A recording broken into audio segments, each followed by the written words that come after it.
The Golden Leo Mountain was one of the 12 Golden Saint Mountains that Faye chose, and it looked gigantic and majestic. It was situated 4 kilometers behind Chambord, and it was about 1,500 meters tall. Although it was similar to other 11 Golden Saint Mountains in that they were all shaped like swords, extremely steep, and had no path on them, it was unique in a sense that it had a balanced and broad presence. Also, there were several smaller mountains that were about 300 to 400 meters tall around it, looking like lion cubs around the Golden Leo Mountain. As soon as Faye landed on the peak of the mountain, Lampard sensed it and dashed out of his stone palace. The 12 Golden Saint Mountains were named by Faye, and there were no buildings on them. Except for the beautiful view and great scenery, the living condition was simple and a little rough. However, the good thing was that the more powerful masters liked living in seclusion with nature, and it wasn't strange for some of them to sleep in the wild. Lampard had a calm personality and didn't like noise. Therefore, he liked living on a mountain like this in seclusion, and he got used to it really quick. In the last 3 days, Lampard already created a simple, small stone palace on the peak of the mountain using his powerful warrior energy and his level 8 combat weapon, Black Lightning. This stone palace was 3 meters tall and had a square shape, and there was an unfinished lion statue in front of it. Although this statue only had its rough outer shape, it was already shocking to the eye and had a unique aura. It looked like this was Lampard's progress for the last few days. The entire peak didn't look luxurious, but it had a unique mysteriousness and ancient feeling to it. Faye could tell that in the last 3 days, Lampard already stabilized his moon-class realm, which had completely transformed after nature's challenge, and even increased his strength a little. He was already a level 7 mid-tier new moon elite. This speed of increase was insane. Huh? This power? Could it be? As the chilly night breeze blew by, Faye's eyes suddenly shone. At that moment, he sensed a very vague but mystic sensation. It seemed like this entire mountain was enveloped by this mystic power. Yeah, I also discovered that. It feels like this entire Golden Leo Mountain could communicate with the stars in the sky. Lampard looked up at the bright stars in the dark sky and said, "When I'm on this mountain, my warrior energy could get some boost. It feels like a mysterious array." Faye closed his eyes and sensed for a bit before looking up at the sky. Looking up from the peak of the Golden Leo Mountain, the many stars that formed the Leo constellation were the brightest. It made people feel like the light of the stars was directly shining down on this mountain like a waterfall, communicating with this sword mountain that was more than a kilometer tall. You are right. It does seem like that. Faye suddenly thought back to when Lampard was first appointed as the guardian of the Golden Leo Mountain. During the process, a phenomenon occurred, and a lot of starlights fell onto this mountain, merging with the surroundings. He realized that it was all connected to his miraculous skill, Give, and he felt like his half-joking idea of developing saints according to the anime on Earth might actually work. As he thought about that, Faye's eyes suddenly landed on a stone pillar in front of the simple stone palace. This is Combat Shrine? Those 2 mad scientists made it happen. Faye quickly walked up and caressed the 3-meter-tall, ordinary-looking stone pillar. The only thing that was unique about it was the 6 mystic magic runes on the top, and a vague cross magic symbol made from a sword and an axe could be seen. Faye was very excited. "Your Majesty, you also know about the magical properties of this stone pillar? Priestess Akira and Professor Kane came here yesterday and put down 3 stone pillars. Each of them has powerful properties." Lampard was used to Faye knowing everything. Therefore, he briefly told the king about what happened yesterday when the 2 mad scientists came over. "Ha ha ha. Of course. This is Combat Shrine, and it could increase the combat abilities of the user by a lot for a short time. Haha. 2 more? Where are they? Oh, I see them. They are Skill Shrine and Experience Shrine. Huh? They seem a bit different?" Faye laughed as he looked around, and he quickly spotted the 2 other stone pillars that had different mysterious magic runes engraved on them. Players who are familiar with Diablo 2 know that there are shrines in the dangerous wilderness. Even though these shrines were from the ancient times and were dilapidated, they still had various godly powers. For example, the Combat Shrine could increase the damage of the player by 200% for 98 seconds, and the skill shrine could improve the skills of the player by 2 levels for a short time. Also, there were all kinds of shrines such as experience shrine, stamina shrine, and armor shrine that gave different powers to the player. There were more than 20 of them, and they were scattered around in the wilderness. Fei saw these shrines in normal mode, but his level was too low back then, so he couldn't understand the magic principles behind these shrines. Also, Akira and Kane weren't able to break down the power of the shrines and decrypt their secrets. However, the situation took a turn after Fei completed normal mode and entered nightmare mode. For some reason, Fei would suddenly have an epiphany after completing a quest in nightmare mode, and he would understand the magic principles behind one type of shrine. After he comprehended the theories, he was able to explain everything to the 2 mad scientists. Then, Akira and Kane were able to break down the magic powers of the shrines and create items that could hold similar powers in the real world. Fei told Akira and Kane about his understanding of 6 types of shrines after he completed the quests a while back, but he didn't expect them to decrypt the magic runes and create new ones in only a little more than a dozen days. He thought this process was going to be slow, but the 2 mad scientists gave him a big surprise. Fei was delighted and knew that the Shamboard Kingdom underwent a drastic improvement. These shrines were crucial to Shamboard. After more of them were produced in the real world, the explosive combat ability of the Shamboard Kingdom could increase by 3 to 4 times for a short time. To Shamboard, the appearance of these various shrines was a revolutionary change. In the future, the military of Shamboard could be equipped with a lot of combat shrines. If each small formation of 50 soldiers had a combat shrine with them, they could suddenly unleash 200% of their strength. How destructive and surprising that scene would be. Just imagine. That was only the beginning. Except for the combat shrine, the soldiers could use the stamina shrine to gain unlimited stamina, use the armor shrine to get double the defense, use mana recharge shrine to restore their magic energy or warrior energy, and use all kinds of resistance shrines to be immune to lightning, fire, ice, and poison magic spells. Furthermore, if these mysterious runes could be simplified and engraved onto smaller objects other than big stone pillars, they would be more mobile and could be used as strategic assets. During wars, the value of these shrines would be irreplaceable. Even if it were just individual battles between masters, they could still provide a huge boost and potentially change the outcome. This was the power of the shrines from Diablo World. They could turn a herdle of powerless sheep into a crowd of hungry wolves. To be honest, Fei thought Akira and Kane would take a long time to completely decrypt the mysterious powers of the shrines and recreate the powerful shrines, but they sure gave him a huge surprise. For a moment, Fei almost wanted to hug those 2 mad scientists and kiss them on the cheek. However, Fei could tell that these shrines were only prototypes. They were quite heavy, and they could only be used at specific locations. They were still far from the mobility that Fei was hoping to see. They had to be more refined and improved, and it was going to be a massive and tough project. However, it had to start somewhere, and the foundation was now built. There were 3 shrines on the Golden Leo Mountains so far: Combat Shrine, Skill Shrine, and Experience Shrine. Out of these 3 shrines, the first 2 didn't provide permanent increases. Different from the time restrictions in the actual game, these 2 shrines could actually empower the user for 10 minutes, but their effectiveness couldn't be stacked together. The Combat Shrine could increase Lampard's combat abilities by 200%, and the Skill Shrine could double the damage of Lampard's combat techniques. After use, these 2 shrines would need a full day to recharge before they could be used again. However, the Experience Shrine surprised Fei a little. For some reason, this shrine's power got modified. Fei could tell that its actual effect differed from the game. It wasn't for one-time use. Instead, it constantly released a mysterious power, and Lampard's cultivation speed was increased when he was around this shrine. Even though it was clear that the increase in experience wasn't as fast as it was in the game, it was still a great addition. Fei didn't stay on the summit of Golden Leo Mountain for too long. After he gave a godly herb from the core region in the mythical palace to Lampard and helped him to increase his strength, the king left this place. In the next second, Fei appeared in the godly king palace that was situated on the mountain in the middle of the sky castle.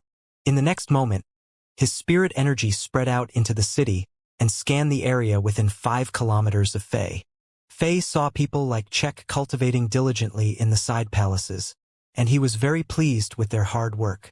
Even though the sky castle that was now inside the stealth energy sphere on the Azeroth continent didn't have as much nature elements as the core region in the mythical palace, it was a rare place where cultivation speed was greatly enhanced. After 3 days of cultivation, everyone who stayed in the sky castle made progress. However, under the time pressure, the progress wasn't enough.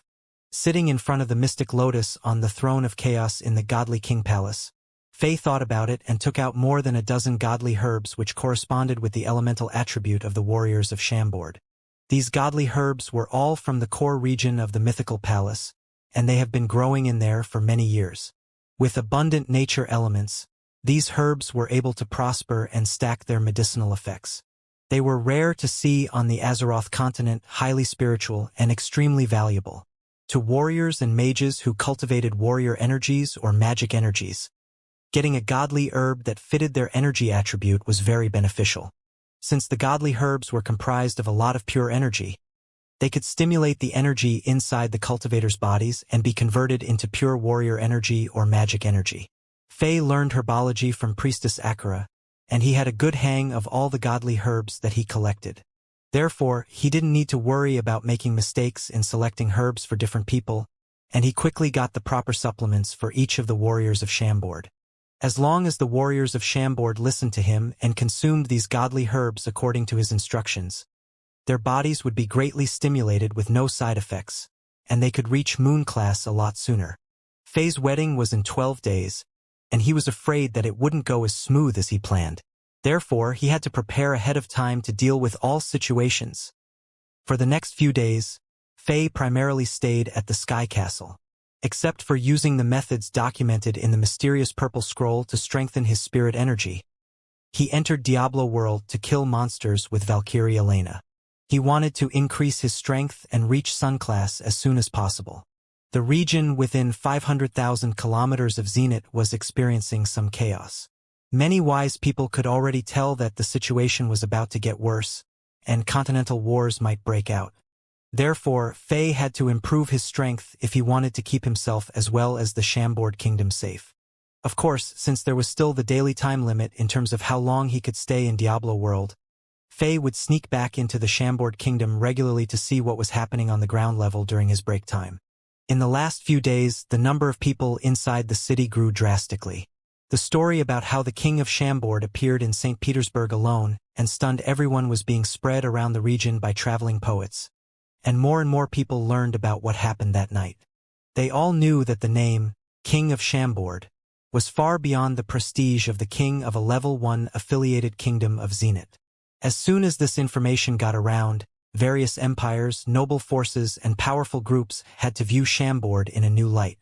They reevaluated the power of this kingdom, and they all wanted to figure out how they should communicate and live around this powerful king. In many people's eyes, the king of Chambord's wedding was a rare and great opportunity to observe everything. Perhaps they would be able to inspect the Chambord kingdom as well as the king to judge the potential of both, and they could express their friendliness if they wished to. In the next couple of days, Chambord's ministers and 6 departments were extremely busy. They had meetings with the various envoys from all kinds of forces within and outside the Zenith Empire every day. The Moss Empire, the Saint Germain Empire, the Maze Empire, the Soros Merchant Group, the Windhorse Mercenary Group, Fire Blood Mercenary Group, the Imperial Mage Union. These powerful forces that were far out of Chambord's reach a year ago all lowered themselves and sent envoys to the kingdom, notifying Chambord that more prestigious representatives would come to the kingdom on the king's wedding day to present gifts, and they wanted to keep a very friendly relationship. Soon, the hotels at Chambord were packed to the maximum. Therefore, the envoys who came late had to find other places or camp outside the city. Some even offered a lot of money to the residents of Chambord to live in their homes. Even though this was the case, none of them dared to complain. Many people in the city earned a lot of money from this, and they got a sweet taste of how tourism would benefit their lives. Chambordians had never been this proud before. As they sensed outsiders' envy and counted the gold coins they earned in the last few days, many of the citizens of Chambord would wake up in the middle of the night while laughing. Greedier people even hoped that the king could get married every day. When it was about 6 days until the wedding, the revenue department conducted a survey and found that the number of people inside Chambord City had increased by 3 times. In this period of time, the Chambord City could be described as a bit messy and disorderly. After phase implementation of the reconstruction and renovation project, Chambord City already got its own unique living style and pace. A lot of outsiders weren't used to it, so frictions would sometimes arise. There were a lot of warriors who weren't used to Chambord's rules, such as walking on the right side of the road, pausing at the red light, and stopping the water tap after use, and they had some unpleasant experiences with the bylaw enforcement officers. The good thing was that the name, King of Chambord, was already infamous out there. These foreigner warriors had to hold back their short tempers and didn't dare to mess around with the military of Chambord.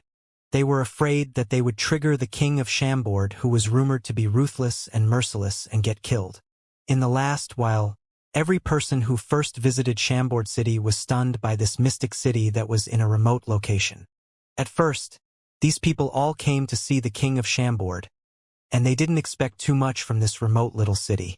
They thought that this little city was similar to other small cities where it was dirty, messy, and chaotic.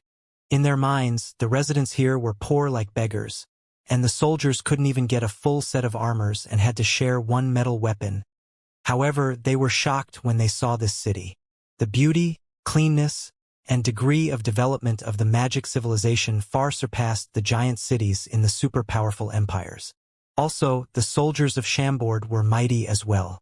There were quite a few of 1-star and 2-star warriors among them, and even the ordinary ones had a ton of physical strength. In addition, the rules of the city were really strange to the outsiders at first.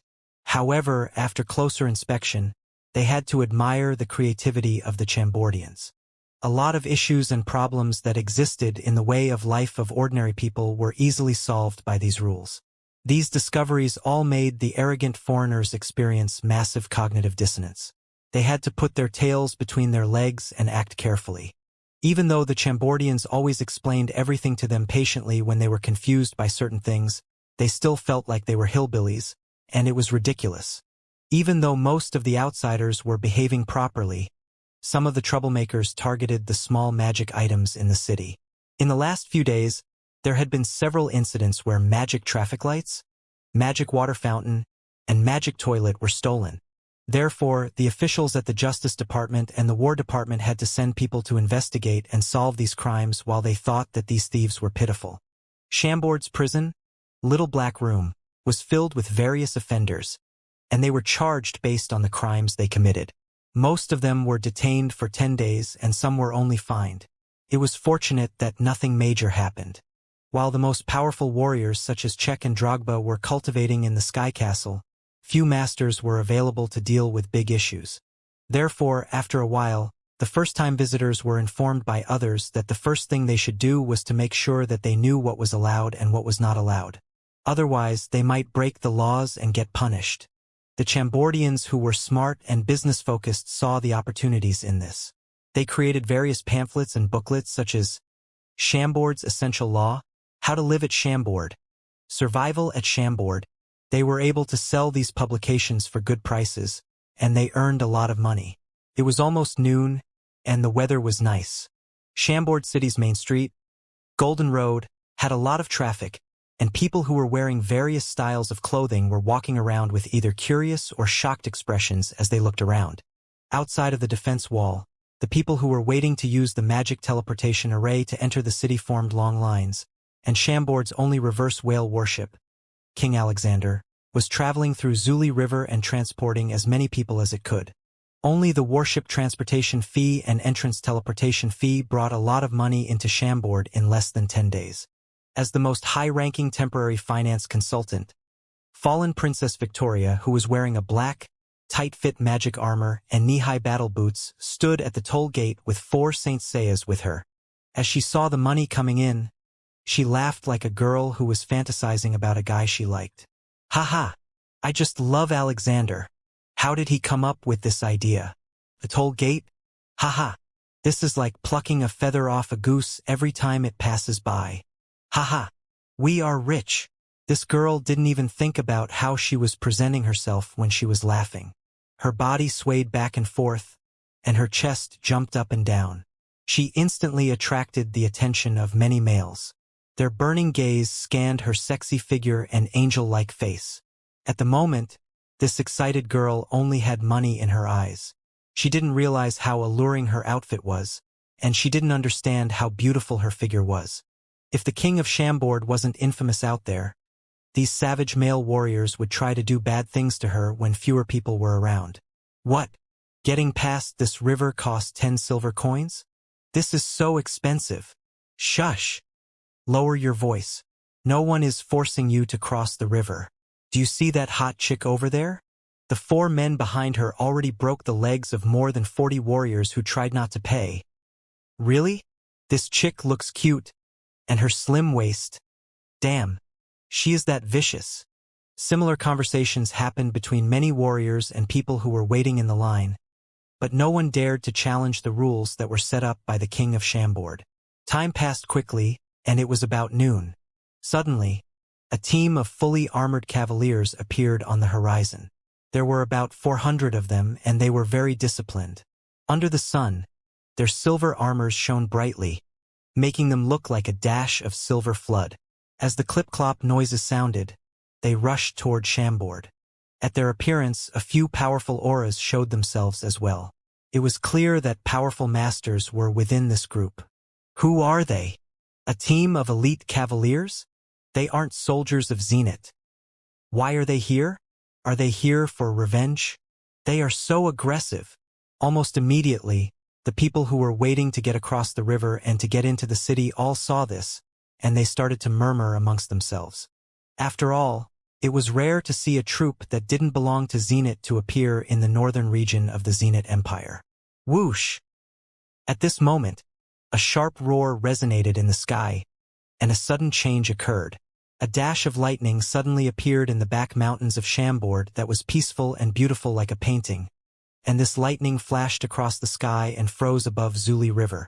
As the lightning energy lightly dispersed into the area, a red-haired figure showed himself in the center of the cloud of lightning elemental warrior energy, and his aura was pressing, making him look like a demon deity. A master of Chambord.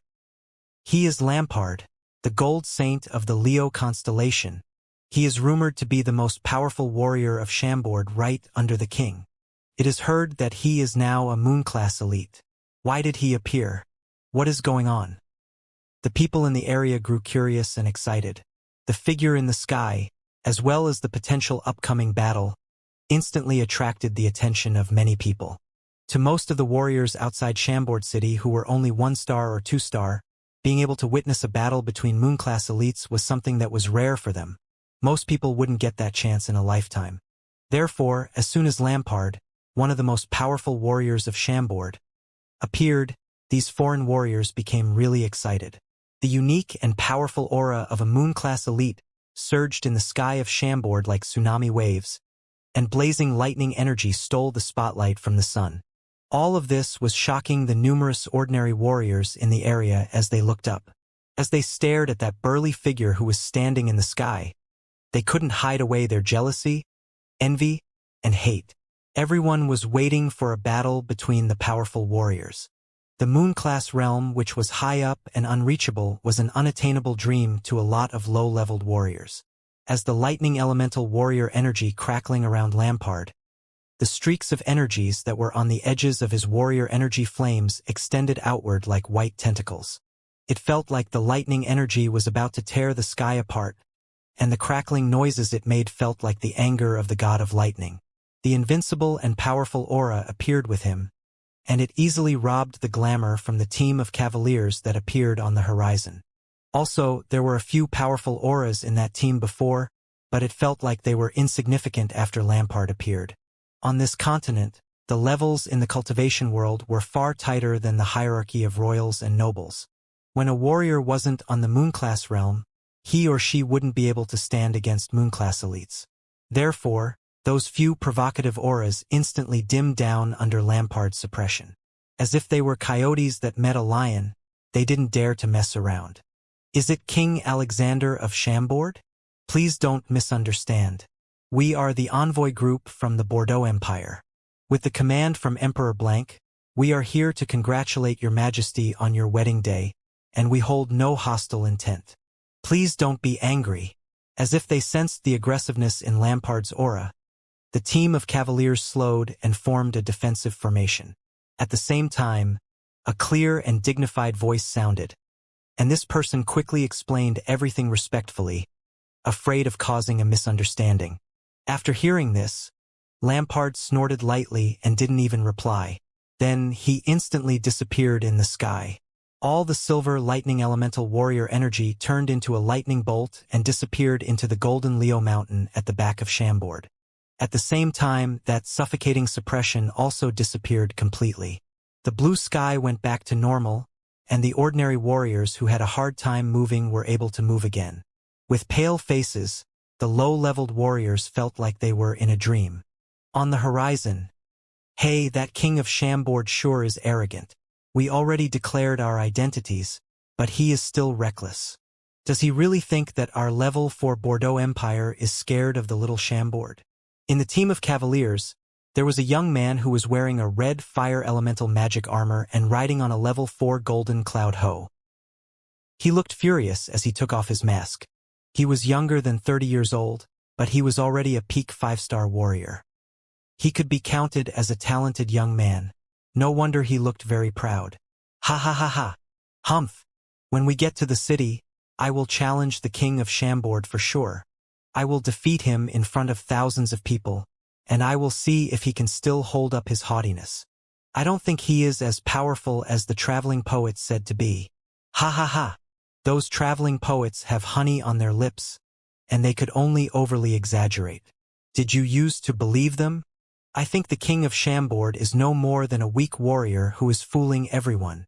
I heard that the king of Chambord is marrying 2 beauties, and they could be considered as the top 2 beauties at the Zenith Empire. This is unfortunate. If they met us, the 4 greats of Bordeaux earlier, the king of Chambord wouldn't get a chance. Oh, don't say that so soon. He. The 4 of us may still have opportunities." Behind the first young man, 3 more cavaliers who were wearing the same style of magic armors and riding on the same kind of mounts added with similar proud expressions on their faces. "Shut up, you 4 dumbass." A clear and stern scold sounded from the front of the team. It was a cavalier who was wearing an ordinary iron armor. He was muscular and he wasn't wearing a helmet at the moment. His skin was dark, and his eyes were big. His short curly hair added to his handsome facial features such as the tall nose and dark brows, and he looked dignified and had the charisma of a real man. When looking at him, most men would feel a little inferior. Even though he was wearing an ordinary armor and riding on a standard warhorse, his aura was far superior to these 4 cavaliers who were wearing fancy armors and riding on high-level demon beasts. After being scolded by him, those 4 cavaliers who were arrogant didn't dare to talk back, and they quickly lowered their heads. That Moon-class elite is only one of the powerful masters under the king of Chambord's command. Even if the 4 of you fight him together, he could destroy you all in one strike. How dare you guys talk about challenging the king of Chambord? If you do that, you wouldn't even know how you are killed. I will warn you again. The king of Chambord is the #1 killing god of Zenith, and he is ruthless, merciless, and afraid of nothing. If the 4 of you want to die, go ahead. Just don't drag the Bordeaux Empire into this." That burly cavalier looked at them angrily and said, "When we get into Chambord City, behave yourselves. If you offend the king of Chambord, even our emperor couldn't save you." "Yes, Gurkov, your highness." The 4 young cavaliers didn't dare to say anything other than that, and they all lowered their heads on the surface. However, only themselves knew what they were thinking about. Prince Gurkov of Bordeaux lightly shook his head and ignored those 4 people. As he turned around to check out Chambord City that was situated around mountains, he thought as bright lights appeared in his eyes. "King of Chambord, I hope that you won't disappoint me." The arrival of the envoy group from the Bordeaux Empire shocked everyone. When talking about the power of the empires, the Bordeaux Empire was even stronger than the Zenith Empire. Even if a prince of Zenith was getting married, Bordeaux might not even send over an envoy group. However, when the king of Chambord was getting married, they sent an envoy group with Prince Gurkov, who was the most influential prince in the empire, as the leader. This was truly shocking. This move broke the traditions between empires. In comparison, Chambord that was receiving this honor was very calm. Out of more than 400 cavaliers of Bordeaux, most of them were asked to camp on the plain that was on the other side of Zuli River. Only a few masters, including Prince Gurkov, were allowed to live in a hotel in the city, and King Alexander, who was really mysterious, didn't show up to greet them. As many people speculated over this, what happened in the next few days numbed them. In that afternoon near the sunset, the number 1 mercenary group in a region within 500,000 kilometers of Chambord, Windhorse Mercenary Group, appeared. The group leader Melberg, along with 6 of the 10 battle generals, appeared outside of the Chambord city with precious gifts to congratulate the king of Chambord. Their appearance was not anticipated by many. Even though Windhorse Mercenary Group wasn't an empire, their power was equivalent to one. They were the most powerful mercenary group in the region. Their group leader Melberg was very powerful. Dozens of years ago, he was already a famous Moon-class elite. He defeated many enemies, and he was one of the top-tier masters in the area. The Windhorse Mercenary Group had a large number of powerful masters, and their strength was even mightier than ordinary empires.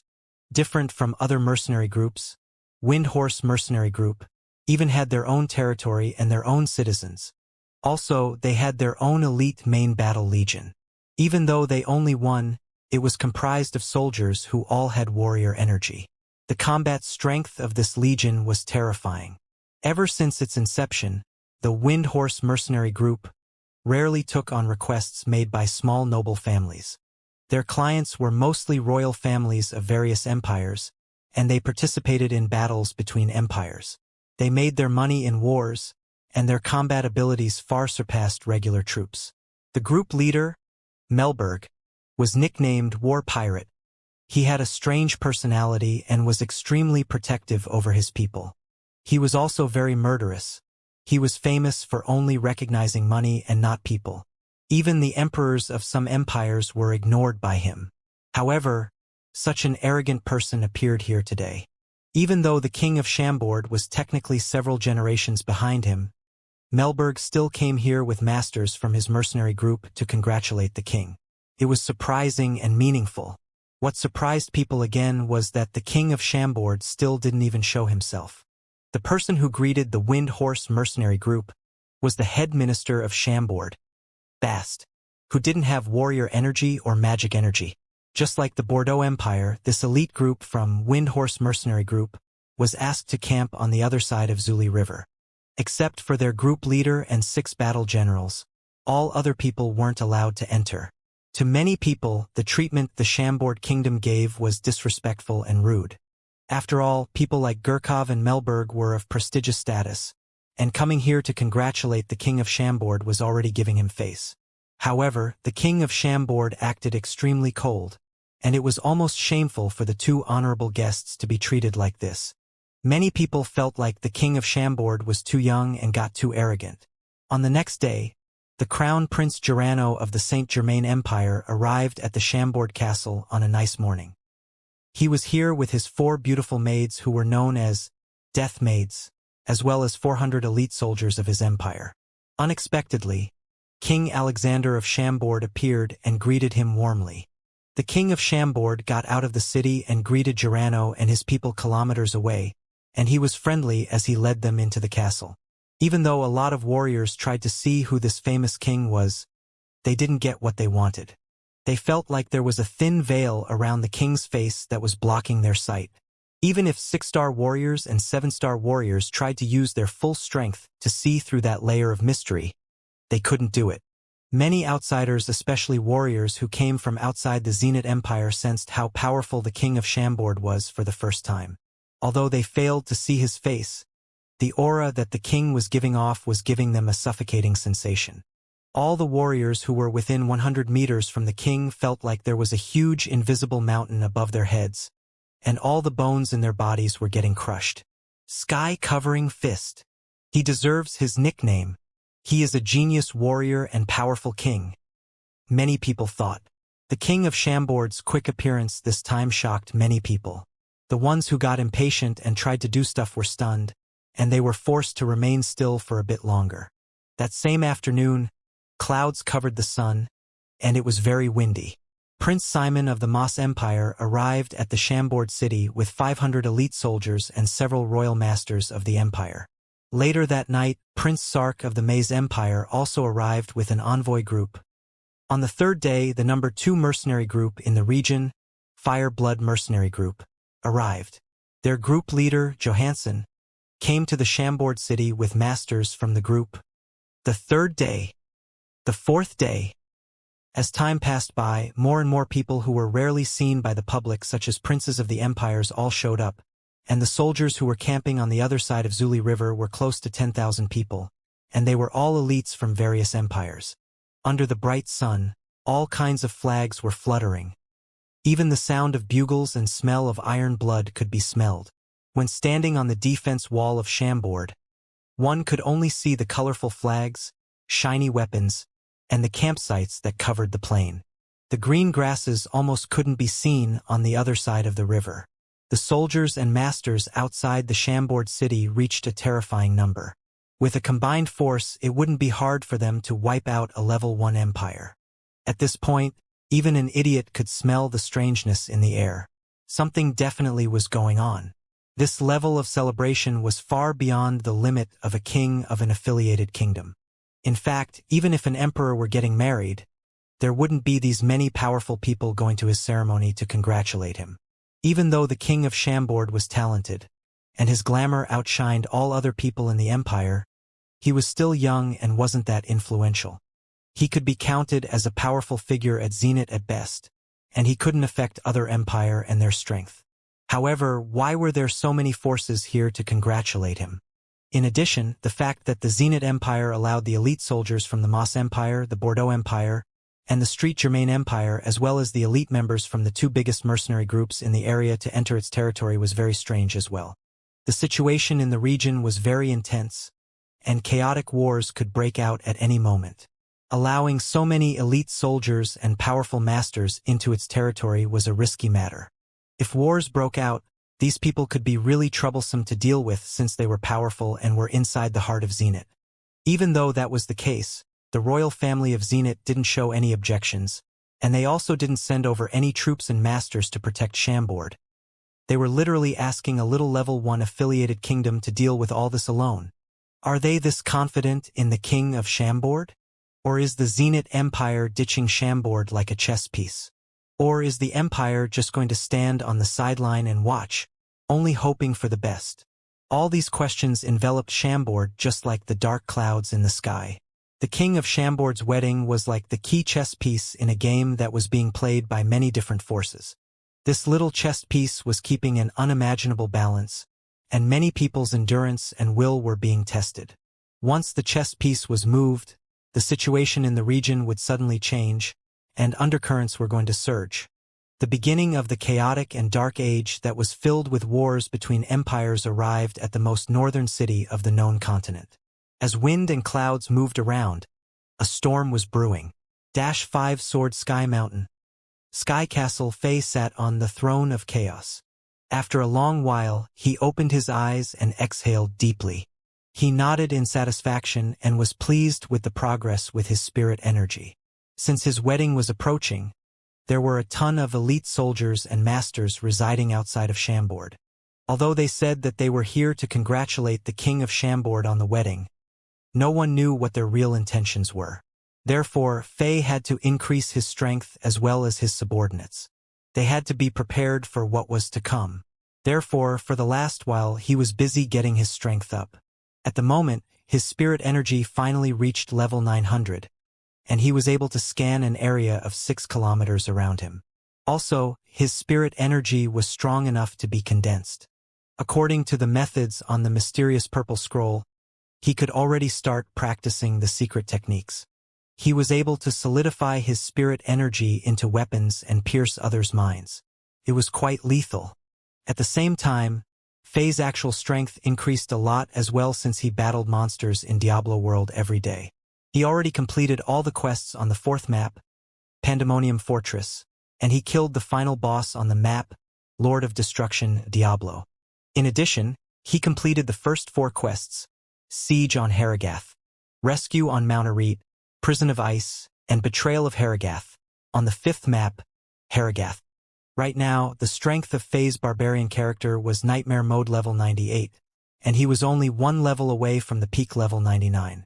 While completing the last quest, Terror's End, on the 4th map, Faye and Elena opened the 5 seals inside the Chaos Sanctuary. They killed the Lord of Destruction, Diablo, and its demons, and they earned a lot of rewards. Faye got insanely lucky this time, and he got 2 green set items. One of them was the gauntlets in the Immortal King set called Immortal King's Forge War Gauntlets, and the other one was the armor in the Mavina's Battle Hymn set called Mavina's Embrace, Kraken Shell. These 2 items were both very important to Faye and Elena right now.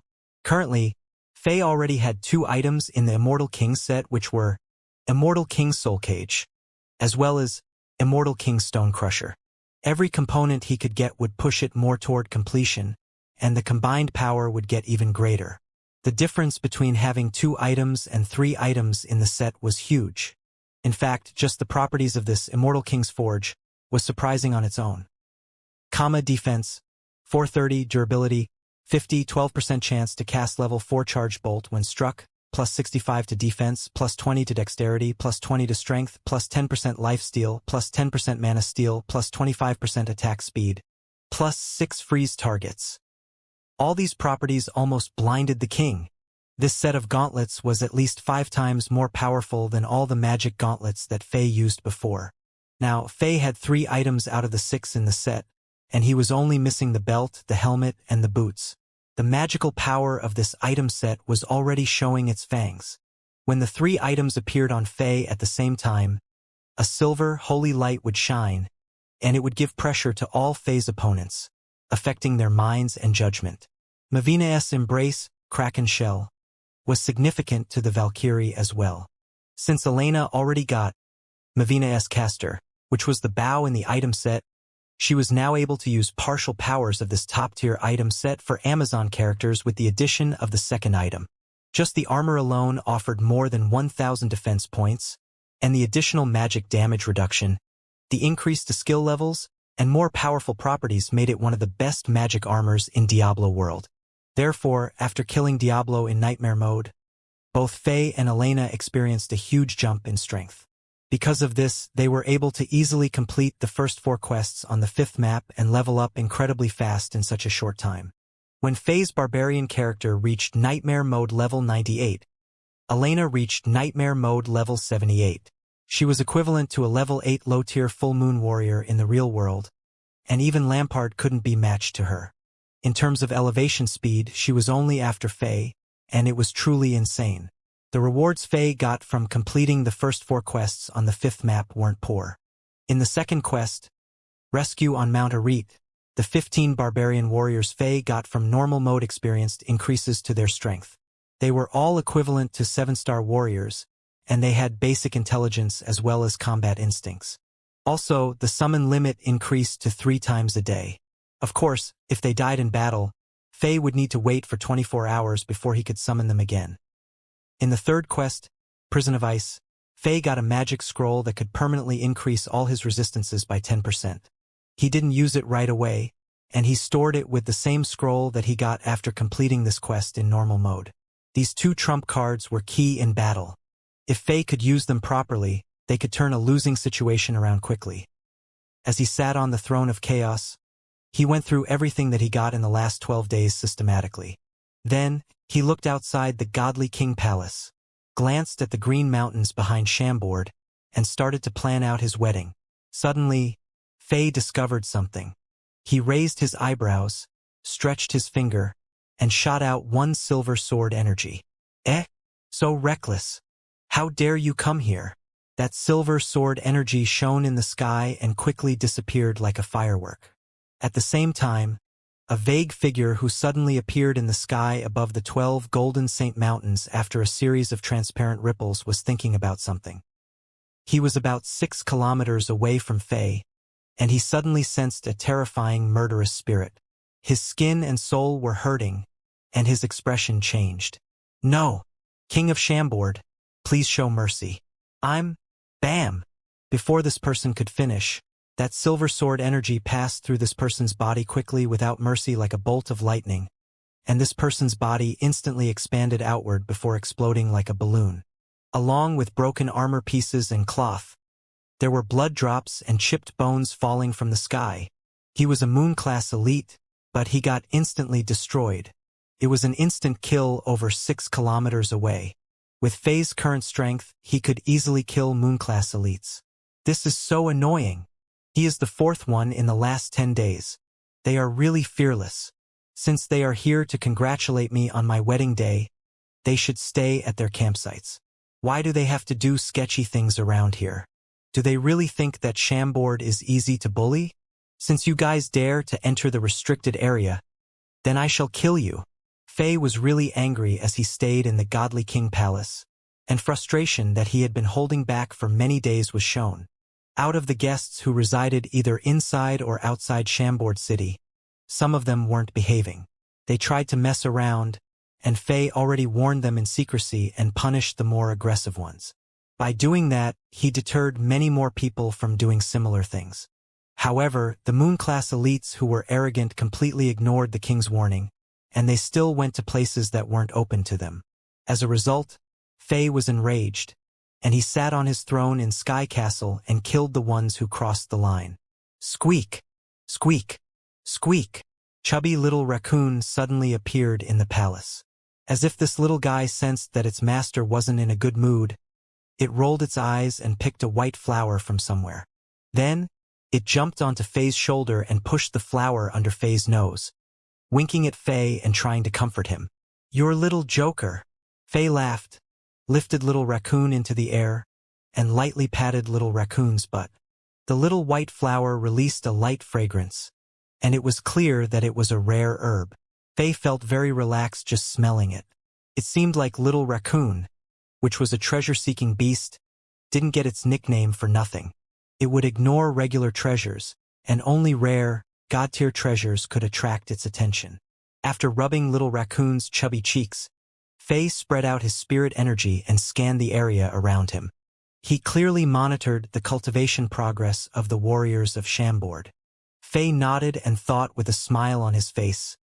These men are practicing diligently. The godly herbs already refined their bodies, and their strength increased by a lot. People like Czech are already pretty powerful, and they are very close to moon class. Faye's wedding day was close. Once the warriors of Chambord showed everyone their strength, people would be shocked. Huh? Inzaghi. He is really talented, and he shouldn't be like this.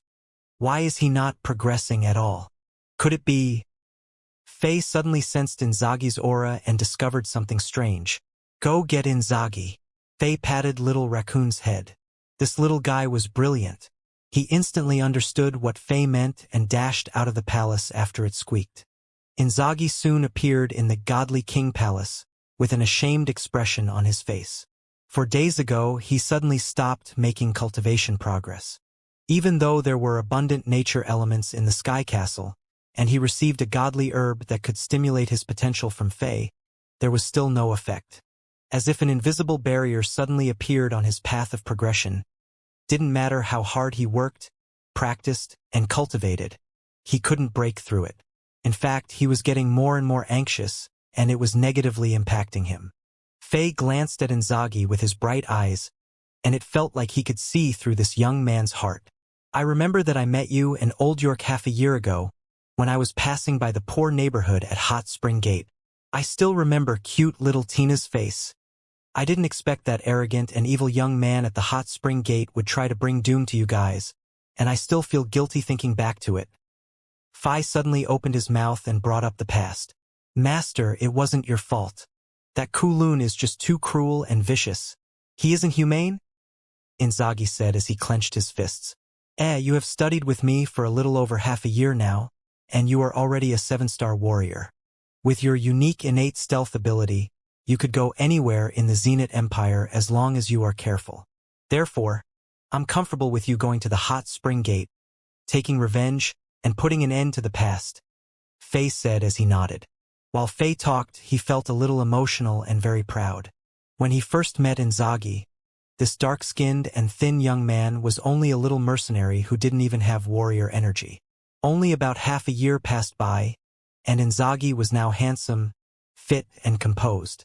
He was a better version of himself, and Fei was glad that he didn't lead his disciple down the wrong path. "Ah, master, you mean I can—" Inzaghi was excited after he heard what Fei said. You are not making progress these days because you couldn't escape from your past.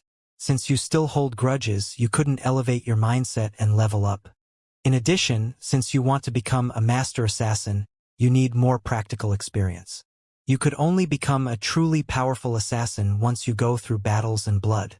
Therefore, go and avenge for people like Uncle York and little Tina." Fei paused for a second before continuing. "Go ahead and do what you need to do. Remember, you are my disciple. You don't need to be afraid of anyone." Inzaghi felt an indescribable feeling in his mind, and he was very thankful toward Fei. He didn't say much. He single-kneeled respectfully and turned around, leaving the Godly King Palace.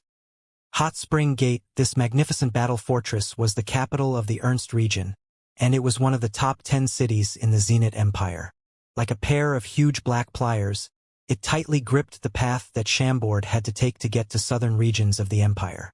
Anyone who wanted to travel through this place had to be registered on file, and a lot of merchant caravans had to get their supplies here and were taxed. It was the morning, and mist could still be seen. The eastern sky finally turned a little bright, and the Hot Spring Gate was still like a sleeping beauty since its gates weren't open yet. The flags that were hung above the watchtowers fluttered in the morning breeze weakly, and no patrolling soldiers could be seen on the defense wall. The entire city felt very peaceful and quiet in this early morning in the spring. A series of clear clip-clop noises sounded from a distance. Soon, 5 agile black knights who were riding on black horses appeared before the city. They were so fast and quiet that it felt like they floated over on clouds. After stopping before the gate and observing the area, the handsome young man in the lead waved his hand, and all 5 of them jumped off their horses and waited for the city gate to be opened. The 5 of them along with their horses didn't let out any noise. It was terrifyingly quiet. As time passed by, more and more people appeared before the city gate. There were people such as residents who rushed back to the city from their farms, merchants who were planning to sell fresh vegetables, passing by merchant caravans, mercenaries who completed their missions, and traveling poets who were wandering between cities. All of them formed a huge crowd before the city gate and waited for it to open as they calculated the time. The 5 black knights looked very strange and unique amongst the crowd, and the chilly sensation around them made people who were within 10 meters of them feel cold and shiver. Therefore, the people in the area avoided them, but they couldn't help but stare at these 5 young people who looked mysterious. As they pointed at these 5 handsome young men, the people in the crowd murmured to themselves, "They sure look different. There are a lot of foreign warriors and envoy groups from other empires in the area recently, but why are the 5 of them here?" When the first dash of golden sunlight shone through, the city gate of the Hot Spring Gate finally opened. The soldiers who were slow and yawning walked out of the city after pushing open the gate, and they stood to the side of the gate, taking in the entry fee from the people. The people who were waiting were used to it, and they formed long lines and waited to pay the fee. The 5 black knights who had been silent instantly jumped onto their horses, and they dashed into the city. The soldiers who were guarding the gate wanted to stop them and ask them to pay the fee, but they all froze after that leading young man looked at them in their eyes. They felt like wild beasts targeted them, and they didn't dare to move and breath heavily. Only after those 5 black knights dashed away, the people in the crowd finally reacted to it and murmured, "Who are they? Why are they here? They are terrifying." I got looked at, and it felt like the Grim Reaper was looking at me. Yeah. His stare was terrifying. Would terrible things take place since they are in the city now? The soldiers who were guarding the gate looked at each other in surprise, and they all sweated. The people who were looked at by that cold black knight felt like a knife was placed on each of their necks, and all the hair on their bodies stood up. I hope nothing bad will take place. Mayor's Mansion young Master Kulun, who was most hated by the people in Hot Spring Gate, left his place early in the morning. With more than a dozen henchmen around him, He walked toward the direction of the poor neighborhood with an excited expression on his face. "Are you guys sure? That chick is back?" Kulun asked with obscene lights in his eyes. "Hee, young master, don't worry. A few of us clearly saw that chick rushing into the city right after the gate opened, and she must have returned to the ghettos to take care of those homeless bastards. If we go right now, we would be able to capture her. After we tie her up, you could play with her all you want." A thin and monkey-like man answered flatteringly. "Ha ha ha. She is definitely hard to tame. However, she piqued my interest. Ha ha ha. I want to see how she will react after I undress her. Ha ha ha. I will see if she is as vicious as usual. Ha ha ha ha." Kulun thought about the images and started laughing obscenely. This team of people quickly pushed away the pedestrians on the streets, and they rushed toward the poor neighborhood. At the same time, the Black Knight who was leading the way suddenly opened his mouth and said, "Let's go to the poor neighborhood first. It has been half a year, and let's see if it has changed." It felt like the five of them were extremely familiar with this city, and they got around easily. The five of them quickly got through the crowd and entered the outer edge of the poor neighborhood. "Familiar place. We are back." This was the thought that appeared in all five Black Knights' minds. Half a year ago, they were weak orphans who couldn't even support themselves and control their fates. They had to fight for survival every day, and they lived in this place that was filled with violence and crime. It was a living hell. They were back. They were now mighty warriors, and they were supported by that new noble of Zenit who shook the entire empire. Danielle was only a weak mercenary inside a little insignificant mercenary group. Her life was like faint candlelight. It could go out at any minute. However, due to a unique experience she had a little while ago, her strength increased dramatically, and she became a one-star warrior. This sudden change affected her life path. As a one-star warrior who was younger than 18 years of age, her strength was mid-tier amongst all mercenaries in the region, and she was finally qualified to join a mid-tier mercenary group at Hot Spring Gate. Although she still had to complete quests and live with dangers around her, she could accumulate some money and didn't have to worry about having no money for food and clothing. Different from most mercenaries who danced on the edge of life and death, she was a girl who was good-looking. Beauty was the pursuit of all girls, but it wasn't a good thing to have as a mercenary. Her looks brought her a lot of unnecessary troubles. What was strange was that she looked ordinary and dull before she became a one-star warrior. At that time, she was dark and thin, and she was a bit dirty and had to fight for survival with weapons in her hands just like men. The cruel pressure of survival forced her to focus on what was necessary, and she didn't have time to worry about her appearance. In fact, she sometimes forgot that she was a girl. However, after that special experience, she became a one-star warrior and transformed.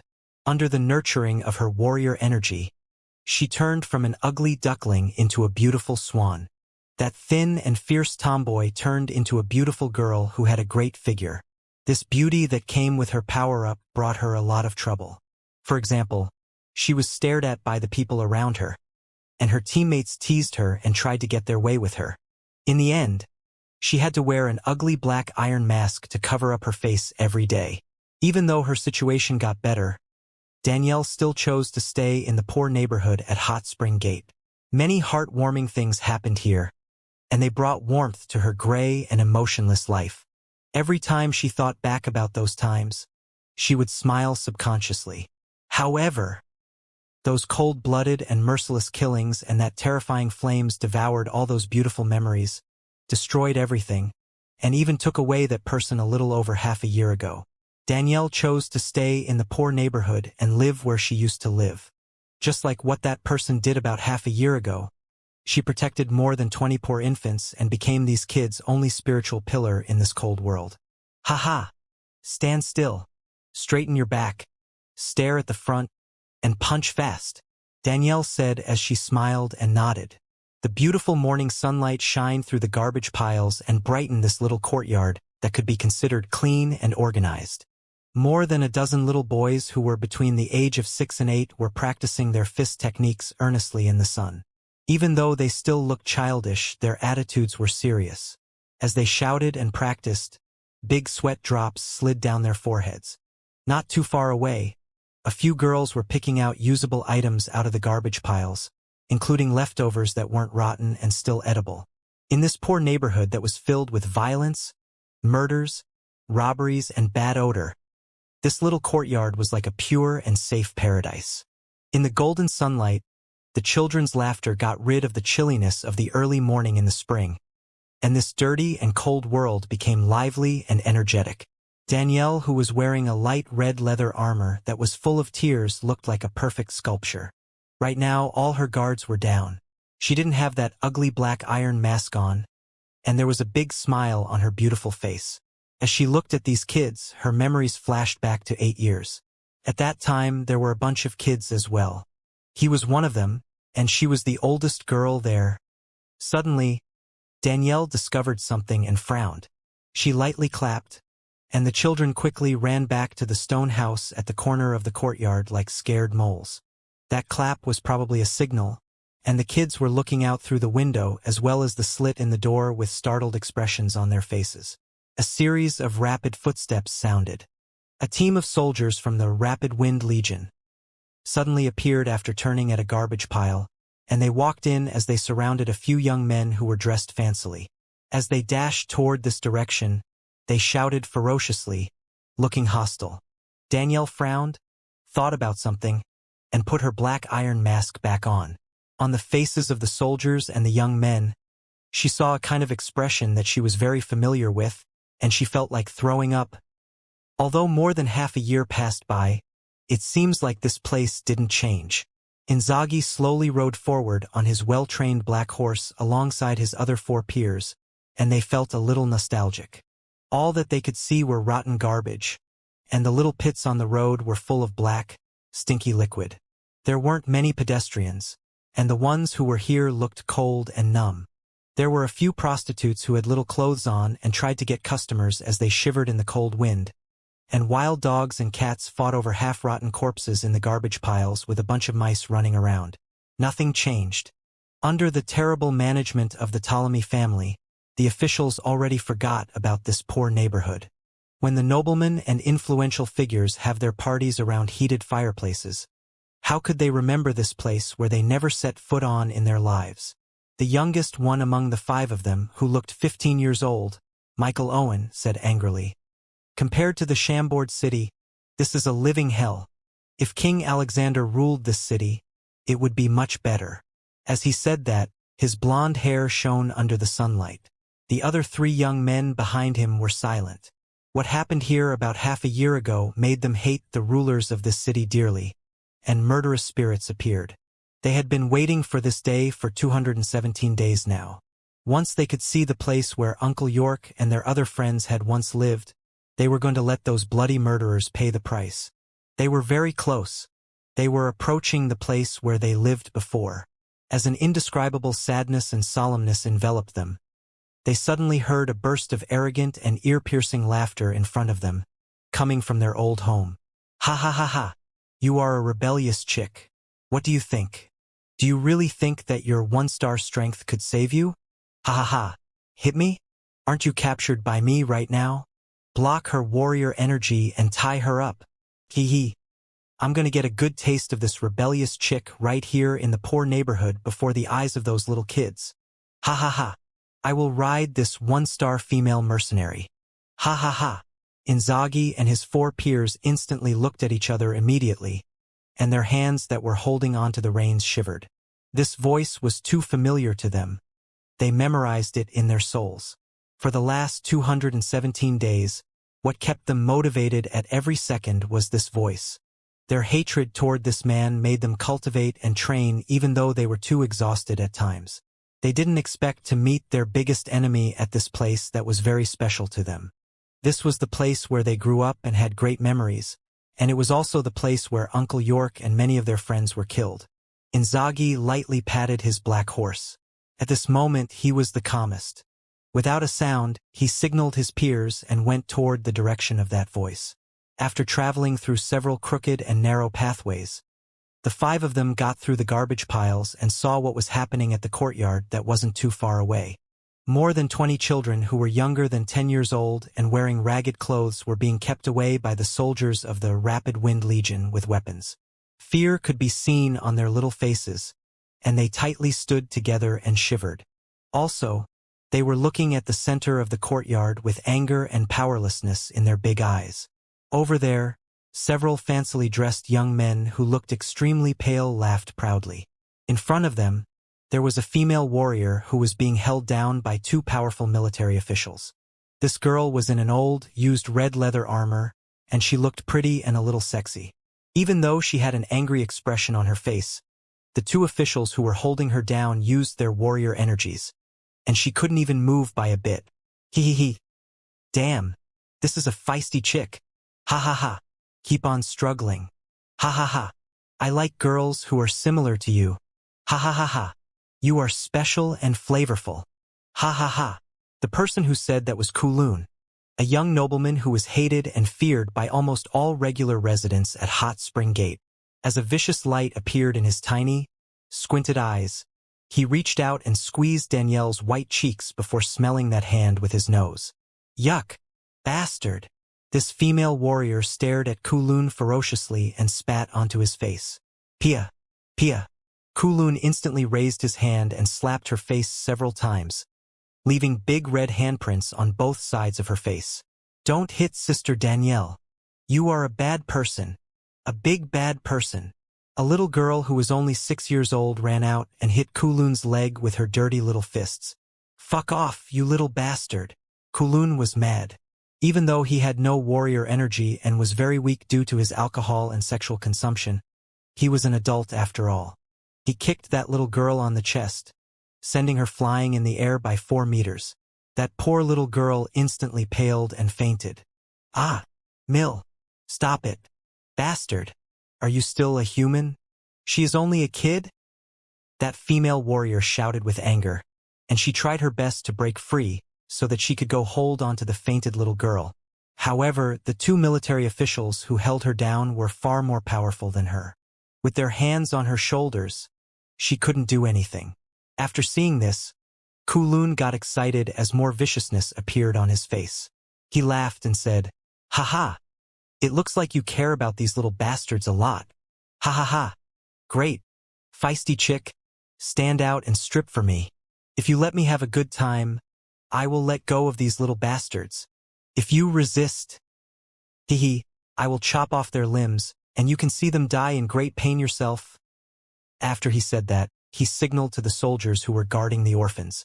These soldiers placed their blades on the necks of these kids, and the sharp and chilly blades terrified them. However, they forced themselves not to cry.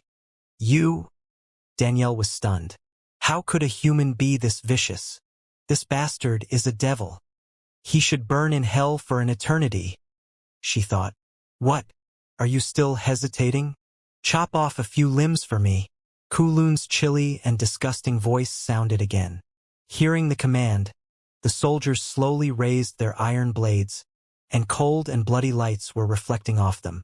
No, don't hurt them, Danielle screamed out in fear. She had no choice. To her, these kids were the most important part of her life, and they were like her family. Faced with the threat from this devil, she had no choice but to surrender. Under the burning and vicious gaze of this young nobleman who looked pale and weak, Danielle slowly placed her hands on the first button of her red leather armor. Under the greedy and lustful stares of the men around her, her face paled, and she suddenly thought of that young man who was always in her heart. If he is here right now, then... Humph! My patience is limited. Kowloon snorted impatiently as he stared at the key locations on Danielle's body, and the devils who were guarding the children raised their weapons again. A proud and scornful smile appeared on Danielle's face, and she was no longer scared, even though her fingers were still shaking.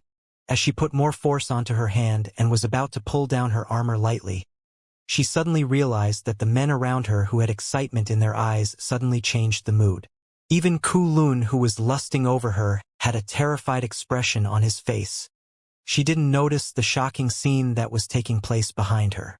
The two military officials who were powerful and holding her down suddenly had their heads separated from their bodies quietly.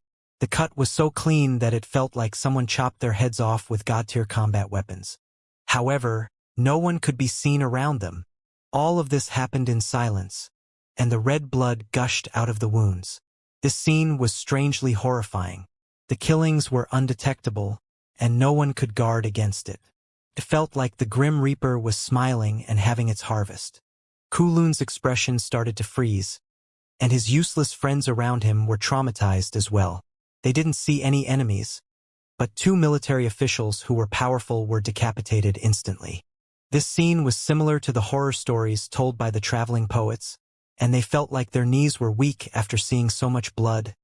At this moment, Danielle finally noticed the strangeness behind her. When she slowly turned around, she saw an even more terrifying scene. The horror fell upon more than 50 soldiers of the Rapid Wind Legion who were guarding the kids. As if it were an infectious disease, blood started leaking out of their necks. It seemed like they didn't discover it themselves.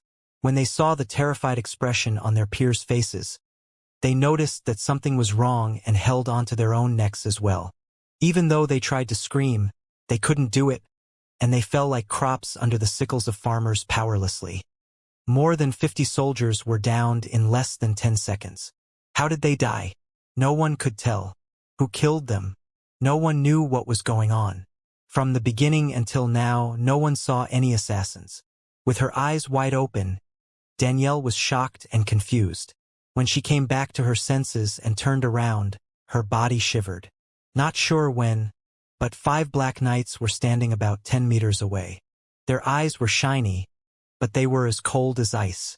Under the morning sunshine, they emitted death-like auras that could make their opponents feel desperate. For some reason, Danielle's eyes locked onto the handsome young black knight in the middle. An overly excited expression appeared on her face because she recognized him. You! Who are you? Did you kill my subordinates? Do you know who I am? Do you know who you killed? Damn it! Do you all want to die? After getting scared, Kulun's confidence came back since he saw that there were only 5 of them, and they were so young. After all, this was Hot Spring Gate. It was the territory of the Ptolemy family, so it was pretty much his territory. The response to these sharp questions was a disdainful laugh. The handsome black knight in the middle looked up and said in a murderous tone, "I know who you are, but do you know who I am? You. Who are you? You?" Kulun and his friends were already terrified by the horrifying scenes happening right in front of them. As they looked at this extremely handsome black knight who was staring at them with murderous spirit, they couldn't remember when they offended a tough character like him for a moment. Half a year ago, you killed around 40 children and a mercenary named York, and you pierced their heads on the tips of spears. If it weren't for King Alexander His Majesty who saved the 5 of us, no one would have come back to you to seek revenge. Inzaghi slowly approached Kulun as he said everything calmly, but his voice sounded as cold as ice in the ears of Kulun and his friends. They shivered and sensed a chill in their spines. Even the warm sunlight felt cold to them. King Alexander of Chambord. So, it is you? You are that bastard who got saved by King Alexander. You? Kulun's face instantly paled. Not a single bit of redness could be seen on his face. Even though he was useless and arrogant, he knew what the title King of Chambord meant at the Zenith Empire right now.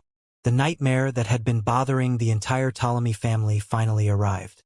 I told you that I would be back one day. A thrilling smile appeared on Inzaghi's face as he said that. His pearl-white teeth looked like sharp knives in Kulun's eyes. Inzaghi's body lightly flashed and looked like it didn't move, but the 5 fancily dressed young noblemen behind Kulun held onto their necks and fell powerlessly as scared expressions appeared on their faces. Danielle opened her big, beautiful eyes wide. Even though she was only a 1-star warrior, she still didn't see how Inzaghi did it. It felt like if Inzaghi wanted to, he could slit others' throats with his glance alone. Such terrifying assassination skills. These 5 young noblemen died just like those soldiers of the Rapid Wind Legion. No! Don't kill me. Please don't kill me. I made a mistake. I know I'm wrong. The only survivor, Kulun, was so scared that he defecated uncontrollably. As a stinky smell dispersed into the air, he kneeled, crawled over, and begged with tears in his eyes. Inzaghi frowned and backed off one step. "You can go now.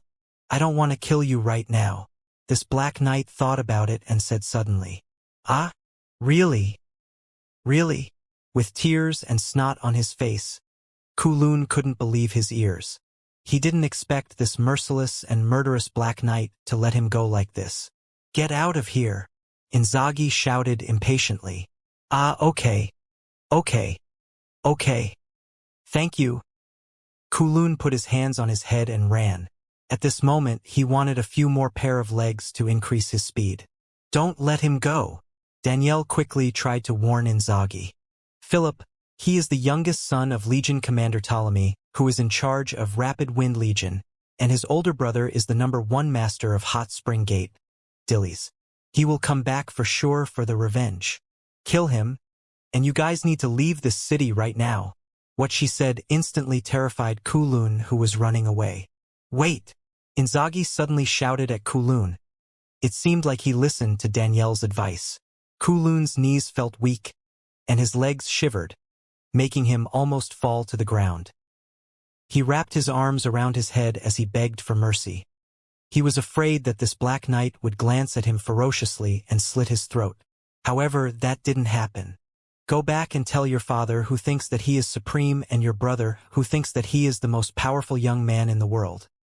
Tell them that Philip Inzaghi will go and visit them soon." Inzaghi didn't kill Kulun. Instead, he said that to the latter as he looked in the direction of the magnificent mayor's mansion, which was located in the center of Hot Spring Gate. Kulun shivered, but he didn't dare to say anything else. He quickly ran away and disappeared from the poor neighborhood. "You?" Danielle looked at Inzaghi and didn't know what to say. In her mind, letting Kulun go would create endless trouble in the future.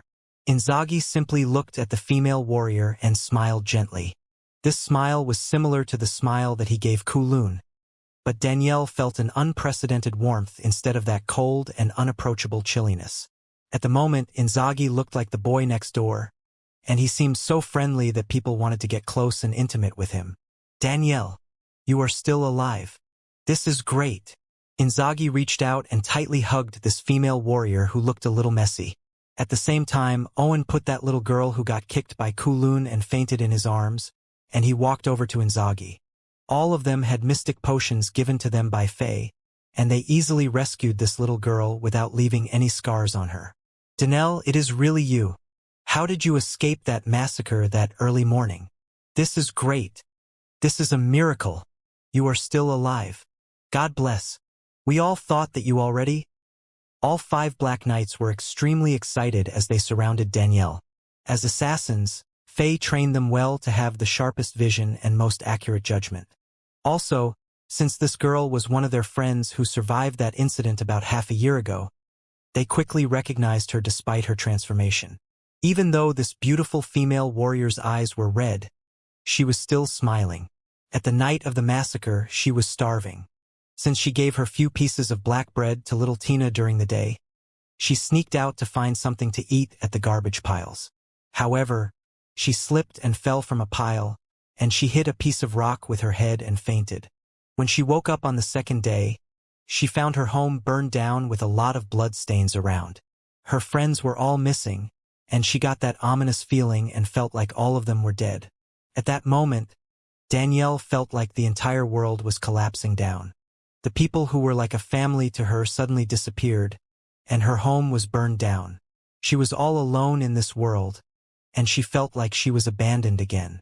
She tried to get information from the neighbors and got a piece of desperate news. Some people saw that all the people in her home got killed.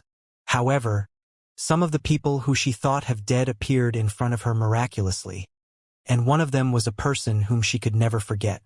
This sudden joy took her by surprise, and she felt like she was dreaming. That dizziness made her head spin, and she couldn't believe what was happening. She tried to force herself not to cry, but the tears of joy still slid down her face. She reached out and lightly knocked the 5 Black Knights' chests, and the real sensory feedbacks told her that she wasn't in a dream. That suddenly joy almost suffocated her.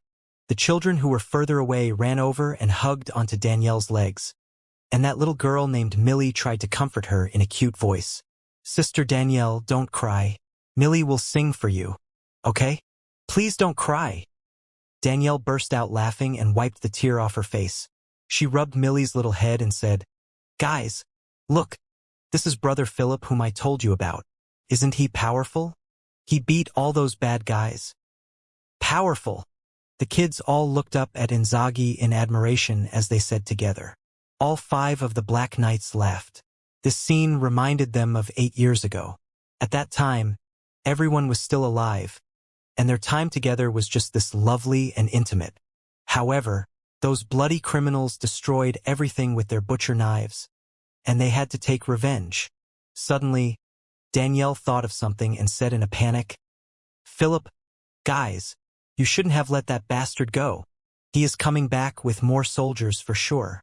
Although you guys are powerful now, he has the entire Rapid Wind Legion behind him." In a time like this, individual power couldn't fight against the military and the empire. At this moment, Danielle was really afraid. As she hurried the children to pack up, she told the 5 Black Knights to leave before Kulun's reinforcement got here. Inzaghi smiled and waved his hand. He said, "Don't worry. The entire Rapid Wind Legion doesn't dare to fight with us. Even the Ptolemy family is probably terrified now. That Kulun should probably hope for more luck. If the Ptolemy family isn't smart, we don't mind making them disappear. For all these years, have they not done enough? Their hands are all bloody." Before they left, Faye told them not to worry about anything. Therefore, they didn't see the Ptolemy family as a potential threat at all. When Inzaghi let Kulun go, he already planned to go to the mayor's mansion to clear the past. After all, only killing Kulun was going too easy on this guilty family. You are too confident." Kulun's older brother, Dillies, is the #1 master at Hot Spring Gate, and he was already a 6-star warrior half a year ago. Even though you guys are good, can you fight with a 6-star warrior? Listen to me and get away while you can. Otherwise, it might be too late. Danielle was very worried. At this moment, an arrogant voice sounded, "Go? Where? Do you think you guys can get away?" In the same time, a series of uniform footsteps and metal gliding noises sounded. Soldiers surrounded this little courtyard from all directions.